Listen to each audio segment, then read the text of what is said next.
ನಮಸ್ಕಾರ ಸ್ನೇಹಿತರೆ, welcome to ಅನ್ಯೋಗ್ರಾ forms. ಇವತ್ತೊಂದು ಹೊಸ ವಿಡಿಯೋ ಮಾಡ್ತಿದ್ದೀನಿ. ವಿಡಿಯೋ ಟೈಟಲಲ್ಲೆಲ್ಲ ಆಲ್ರೆಡಿ ನೋಡಿರಬೇಕು. ಸೋಲಾರ್ ಇನ್ಸ್ಟಾಲೇಷನ್ ಮಾಡಿದ್ದೀವಿ ನಮ್ಮ ತೋಟದಲ್ಲಿ. ಅದು ಯಾವ ಥರ ಮಾಡಿದ್ವಿ ಅನ್ನೋದನ್ನು ಈಗ ಒಂದು ವಿಡಿಯೋ ಮಾಡ್ತೀನಿ. ಮೊದಲು ನಮ್ಮ ತೋಟದಲ್ಲಿ ಎಲೆಕ್ಟ್ರಿಕ್ ಮೋಟ್ರ್ ಇತ್ತು.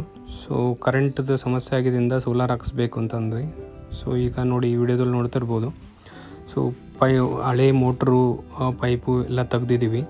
ತೆಗೆದ್ಬಿಟ್ಟು ಆದಮೇಲೆ ಅಷ್ಟೊತ್ತಿಗೆ ನಮ್ಮ ಸೋಲಾರ್ ಇನ್ಸ್ಟಾಲೇಷನ್ ಒಂದು ಡ್ರಾಯಿಂಗ್ ಕಳಿಸಿದ್ರು ಪ್ಯಾನಲ್ ಫಿಟ್ ಮಾಡೋದಕ್ಕೆಗೋಸ್ಕರ. ಅದ್ರ ಪ್ರಕಾರ ಗುಂಡಿ ತೆಗೆಸ್ಕೊಂಡಿದ್ದೀವಿ.